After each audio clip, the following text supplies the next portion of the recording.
예, 트럼프 대통령이 재선에 성공하면서 김정은 위원장과 만날 것이라는 관측이 많습니다. 그런데 지난번 싱가포르 정상회담 그리고 베트남이죠. 베트남 하노이 정상회담에서 그 합의에 도출하지 못했기 때문에 이번에 만나면 합의를 해야지 또 합의하지 않고 만나는 거는 두 사람 다 모두에게 부담이 많다고 볼 수 있겠습니다. 그래서 오늘은 트럼프 대통령과 김정은 위원장이 합의할 수 있는 수준이 무엇인지를 한번 살펴보겠습니다.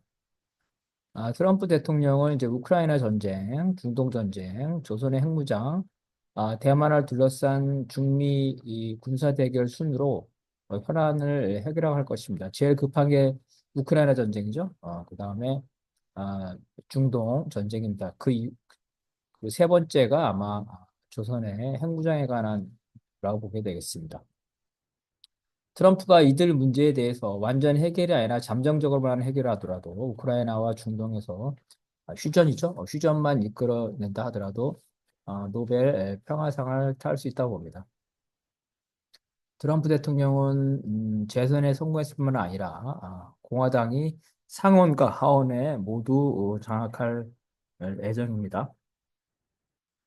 기존에는 하원을 공화당에 장악하고 상원은 민주당에 장악했는데 현재 여론조사에 따르면 상하원 모두 다 공화당이 장악할 것을 보입니다. 그렇다면 트럼프 대통령은 강력한 리더십으로 사실상 못할 게 없은 그런 이제 상황이 된 거죠.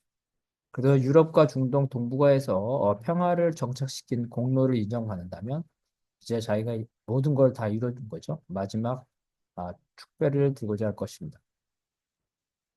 미국의 민주당과 공화당의 정책 결정권자와 전문가들이죠. 이들은 이제 조선이 핵무기를 포기할 리가 없다. 핵무기를 포기하는 것이 불가능할 뿐이 아니라 조선이 핵무기를 포기할 의사도 없다. 이렇게 보고 있습니다. 왜냐하면 미국이 핵 포기에 상응하는 대가를 지불할 능력이나 의사가 없기 때문입니다. 미국이 조선에게 핵 포기를 하려면 북미 국교 정상화, 그다음에 조선에 대한 경제 지원, 주한미군 철수, 종전과 같은 평화 구축이죠. 그다음에 군사주권 반환입니다. 남북토론과 같은 코리아 반도의 내정 불가성 등 이러한 높은 수준의 보상을 해야 되는데 그 보상을 할 이유가 없는 거죠. 미국 입장에서는요. 현재 조선은 미국 본토에 수백만 명에게 피해를 줄 수 있는 대륙간 탄도미사일을 고도하고 있습니다. 탐지와 요격에 시간이 별로 없는 고체 연료를 장착했을 뿐만 아니라 다탄두 여러 개의 탄두가 각각의 목표를 향해 나아가는 그죠? 머브라고 그러죠. 각 다탄두 각계 전투 이런 것들도 개발한 상태입니다. 어, 극초음속 미사일도 지금 배치한 상태고요. 이에 이제 미국은 본토 방어를 위해 조선과 핵전쟁을 회피할 수 있는 이러한 협상을 해야 되는 공지에 몰고 있습니다. 미국은 아직은 본토가 조선의 공격으로부터 안전하고 있다는 환상을 자국민에게 주고 있습니다. 예를 들어서 아직은 음, 조선이 한 번도 정상 각도로 대륙간 탄도미사일을 발사한 적이 없습니다. 또 대기권 재진입이죠. 대기권 재진입을 증명한 바 없고 또 한두를 격발 실험을 한 바도 없다. 이렇게 얘기를 하고 있습니다. 이를 위해서는 이제 조선이 실제로 이러한 정상 각도 발사, 대륙간 재진입, 탄두 격발 이런 실험을 하기 전에 조선과 협상을 해야 될 입장입니다. 극단적인 상황에서는 대기권 내에서 소규모의 핵실험도 가능할 수 있습니다. 조선과 미국의 입장을 보면 먼저 미국이 당면한 협상 목표는 조선이 미국 본토 타격 능력을 과시하기 전에 조선이 그런 능력을 아직은 갖고 있지 않다 이렇게 여론을 주장하는 거죠. 호도하면서 조선이 핵무력을 더 이상 고도하지 않고 핵실험과 대륙간 탄도 미사일을 발사하지 않겠다는 이러한 약속을 받아내는 것. 이를테면 미국과 조선이 돌발적인 핵전쟁을 방지하기 위한 일상적인 한 라인이죠. 그다음에 핵무기를 중동이나 기타 지역에 그 기술까지 포함해서 확산하지 않겠다. 그리고 나아가서 점차 핵무기를 감축해서 궁극적으로 핵무기를 폐기하겠다. 이런 약속을 받아내려고 합니다. 반면 조선이 미국으로부터 얻어내려는 목표를 보면요. 국교 정상화, 주한미군 철수, 조선반도의 통과 같은 전략적 목표의 보상이 없이는 조선이 핵무기를 폐기하지도 않을 뿐만 아니라 핵 폐기를 아예 협상 테이블에 올리지 않으려고 하고 있습니다. 미국과 협상하기 전에 국제사회에서 사실상 핵무장 국가로서 인정받는 것을 목표로 하고 이를 위해 미국이 전략적 양보를 제시하지 않는 한 핵무기의 다종화, 고도화, 대량화를 최대한 진척시키고 있습니다. 다종화는 이제 전략 폭격기죠. 전략 폭격기를 제외하고 나서는 다 갖추고 있습니다. 전술 핵무기까지. 고도화는 이제 아, 원자력 추진 잠수함 이 부분만 없을 뿐이죠. 대량화는 현재 전략 핵무기죠. 전략 핵탄두 어, 10여 발 내외 이렇게 계상하고 있습니다. 그 다음에 나머지는 전술 핵탄두, 이렇게 총 최대 100여 발을 국제사회에서 예상하고 있는데, 이거를 10년 이내에 250발 내지 300발로 늘리는 것을 목표로 가 있습니다. 미국을 이제 협상 테이블로 끌어내기 위해서는 조선이 본토 타격 능력을 보여줘야 되는데, 100%다 보여주면 협상 카드를 다 쓰기 때문에 99%만 보여주고 최종 능력은 협상 카드로 미국에게 유보한 그런 작전을 펴고 있습니다. 미국의 전략적 양보가 없는 상황에서 협상에서 핵 폐기는 의제로 삼지 않고 핵 통제와 핵 군축만을 의제로 삼겠다는 입장입니다.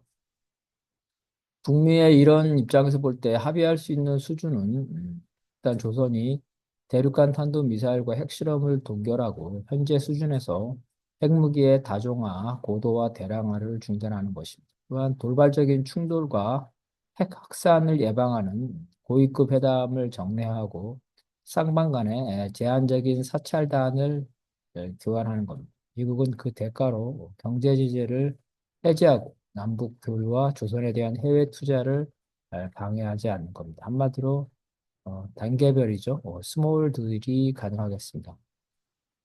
조선의 핵무장에 대해서 강경한 입장을 지니고 있는 바이든 행정부의 백악관이나 국무부 모든 이러한 고위 공무원들도 이러한 스몰 딜이 불가피하다고 홍경원이 얘기하고 있습니다. 다만 이들은 조선의 핵무기 폐기라는 궁극적 목표를 여전히 견지한다는 점을 강조하기 위해서 스몰 D를 단계적 접근, 단계적 조치, 단계적 협상 이렇게 부르고 있습니다. 아, 미국과 조선 사이의 이견은 미국이 전략적 양보를 하지 않지만 조선이 장기적으로 핵무기를 폐기한다는 상징적인 선언죠. 이것을 미국이 원하고 있습니다.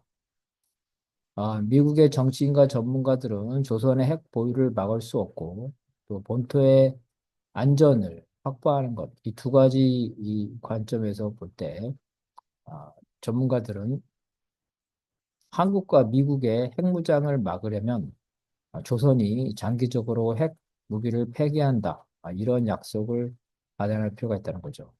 한국과 일본에게 조선이 핵무기를 폐기한다고 했으니 너희도 핵무기 개발을 꿈도 꾸지 마라. 이렇게 설득할 수 있는 안전핀이 필요한 겁니다. 반면은 조선은 핵무장을 노동당과 국가의 기본 전략이죠. 헌법에까지 핵무장 국가로 선포했기 때문에 미국이 전략적 양보를 안 했으므로 우리는 핵무기를 포기하지 않는다는 이러한 대내적인 정당성을 과시할 필요가 있습니다. 다섯 번째로 이러한 조미가 서로 핵 동결과 제재 해제라는 스몰 딜을 할 필요가 있는데 그렇죠? 그 이상의 대외적인 것이 필요하다는 거죠. 미국 입장에서는 조선의 핵무기 폐기를 해석될 수 있고 조선 입장에서는 핵무장의 도덕적 책임으로 해석될 수 있는 군축 수준의 추상적 문구를 협상 의제로 채택할 수 있습니다.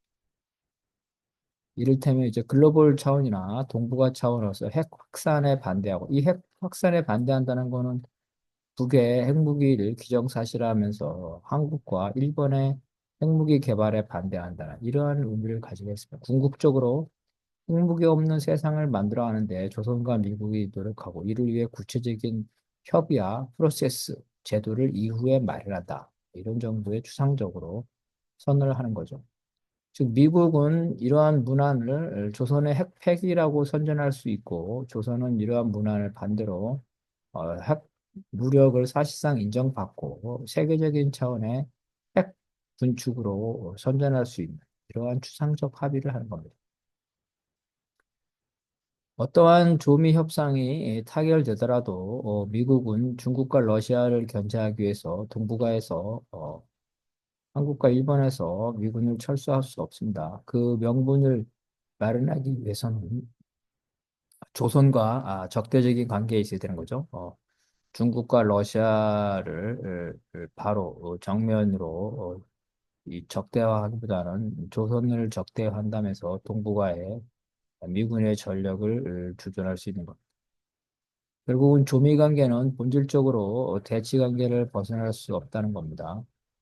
과거에 미국과 중국은 대전환이었죠.